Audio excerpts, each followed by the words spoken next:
మేము అంతరించిపోతున్నాం. నీ లోపల ఇంకా ఆ చిన్న పిల్లాడున్నాడు. బిజీ జీవితం మధ్యలో కూడా నీ పిల్లలకి నేర్పించి మమ్మల్ని మరవకండి. నేనే టైరు, నువ్వు కర్రతో నన్ను తిప్పుతూ మొత్తం గల్లీ తిరిగేవాడివి. పడిపోయి మోకాలు గాయమైనా నవ్వుతూ లేచి మళ్ళీ పరుగెత్తేవాడివి. నేనే కర్రబిళ్ళ, గుర్తుందా? స్కూల్ నుంచి రాగానే నన్నే వెతికేవాడివి. ఇప్పుడు నీ దగ్గర అన్నీ ఉన్నాయి, కానీ ఆడాలనే మనసు మాత్రం లేదు. నేనే గోలి, గెలిచినప్పుడు నన్ను జేబులో నింపేసుకునేవాడివి. స్నేహితులతో గొడవ పడి 5 నిమిషాల్లో మళ్ళీ కలిసిపోయేవాడివి. నేనే బొంగరం, నన్ను తిప్పుతూ నువ్వు చుట్టూ తిరిగి నవ్వేవాడివి.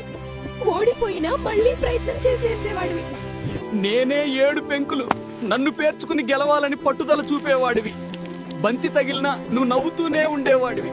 ఇప్పుడు చిన్న మాటకే సంబంధాలు తెగిపోతున్నాయి. కాలం మారిపోయింది అంటావు. మాలో మీకు ఎవరంటే ఎక్కువ ఇష్టమో మాతో ఉన్న అనుబంధాలను కామెంట్లో చెప్పండి. స్నేహితులను వదులుకోకు, చిన్న మెసేజ్ తోనే పెద్ద బంధం తిరిగి వస్తుంది.